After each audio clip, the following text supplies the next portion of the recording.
I'm demonstrating cut work on a bucket hat, which really involves three techniques. Cut work, of course, and less obviously reverse hooping and over the hoop technique. Let's get started. Find the center of the hat by folding it in quarters. Mark the center point with removable ink. Check the center mark against the embroidery you plan to do. It's easiest to do this if you have a milliner's head, a friend, or a stuffed animal to wear the hat for you. The design I'm using, Hearts Cutwork by Stitch Ties, has a visual center that's a bit lower than the actual center, so I'll mark the embroidery start point a bit lower on the hat. I find that placement more attractive for this design.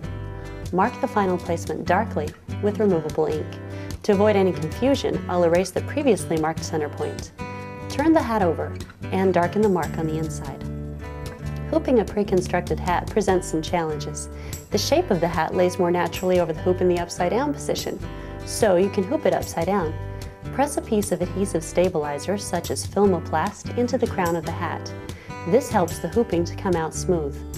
First, set down the part of the hoop that ordinarily goes on the top. Now place the hat right side down over the hoop. Adjust the placement until the mark is in an acceptable position. Place stabilizer over the hoop area and press the bottom hoop piece down. Now you can take your hooped hat to your embroidery machine. The cutwork design first stitches the outline mark. Remove the hoop from the machine. You may want to erase the temporary placement dot now. Next, trace the stitched line with fray check, which will keep the cut edges from unraveling. Allow the fray check a few minutes to dry. With the addition of the glue, portions of the erased dot may reappear, but they can be removed later. Then with applique scissors or small embroidery scissors, cut within a millimeter of the stitched line. Now attach a heavy water-soluble stabilizer to the top and bottom of the hooped area covering the cutwork. Return the embroidery to the machine and continue stitching. A satin stitched border goes over the edge of the cutwork. The design has 3 more cutwork heart areas, which are outlined next. Repeat the cutwork process for them. Trace the outlines with fray check, cut inside the lines, stabilize the holes, and finish the stitching. You can also apply cutwork embroidery to the brim of the hat. Mark the embroidery placement before you begin.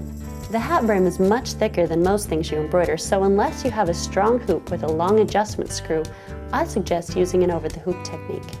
To go over the hoop with the brim, hoop an adhesive stabilizer and score it within the hoop. Peel the paper layer away and press the hat brim onto the adhesive. Notice that I'm hooping the brim with the top of the hat facing me. This makes the hat easier to put on the embroidery machine. Because I hooped the hat this way, I'll rotate the embroidery design 180 degrees so that the finished embroidery will be right side up. I'm using heart-shaped cutwork by Stitch Ties on the brim to complement the heart design on the crown of the hat. As with the other cutwork design, stitch the cut line and then remove the hat from the machine to do the cutwork. Place a piece of water-soluble stabilizer over the cut area on both the underside and top side of the brim and continue stitching. This cutwork design creates a grid of thread in the cutout area. To remove the water-soluble stabilizer from cutwork, I recommend you cut away the larger pieces and wash the remainder away with water. The finished cutwork is a cute, clear-cut improvement for your hats.